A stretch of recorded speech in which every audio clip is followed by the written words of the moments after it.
Thank you, Chairman. Thank you for holding this important hearing today, and thank you to our panel of witnesses for being here. We focused on this issue as a community before. I'm sure it won't be the last time, and I'm glad we're talking about it again. This is an easily bipartisan issue. I wish some of my colleagues weren't wasting time talking about a so-called funding freeze that is not even in effect. That's a fact. It's not. It's a distraction from the fact that fentanyl is pouring across our southern border. It's trafficked by Mexican drug cartels, and it's laced into street drugs, and it's killing our kids. This isn't just a drug problem. This is a deliberate act of poisoning against the American people, and the cartels are the culprit.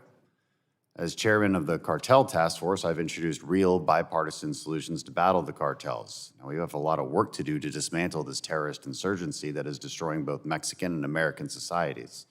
This is a supply problem. Whether someone is addicted or whether they were just partying and got a pill that was laced with fentanyl, the fact is they would have never gotten fentanyl without the supply from cartels. Supply creates the demand. It creates the addiction. That's a fact.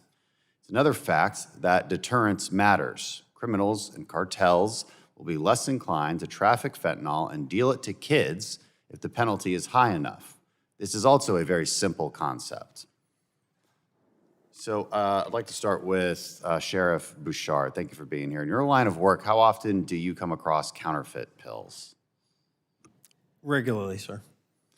Right, and let's talk about how these pills are getting made. How often are the cartels getting their hands on pill presses, and who sells them? It's a big problem. Our narcotics team and teams across the country and our Association of Major County Sheriffs of America are seeing more and more pills that look like something they're not, that have fentanyl as a component or all of fentanyl. Do you have any idea where they're getting them, who makes them? Is it just that, is it just extremely easy to get them, and so we don't know? It's extremely easy to get them right now. They're not serialized, or they're not. There's not any kind of registration requirement. So it's in essence, super easy, and it's a pathway to bring something in under the guise of something else. It's a Trojan horse that's killing a lot of kids. So it would be helpful to serialize them and be able to track these pill presses. Yes, sir. I appreciate that, and that's one reason I have bipartisan legislation that requires the serialization of pill presses, because we need to cut off the cartel's access to the tools they use to manufacture this poison and trick kids into taking something that they think is something else, but it's not. It's laced with fentanyl. Senator Cornyn also has this legislation in the Senate, and I would encourage everyone to get on this. Again, it's bipartisan.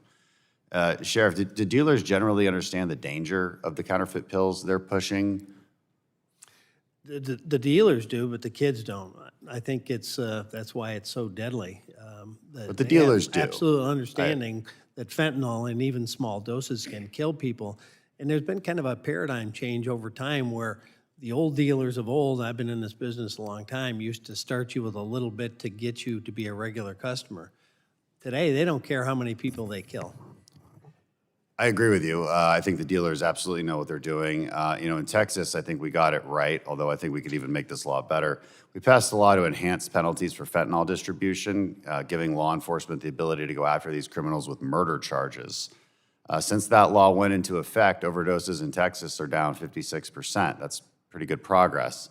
The U.S. Sentencing Commission data for fiscal year 2021 released data last year shows that the average sentence for fentanyl trafficking was just over 4 years. 4 years, that's less than some people get for robbery. Does that seem right?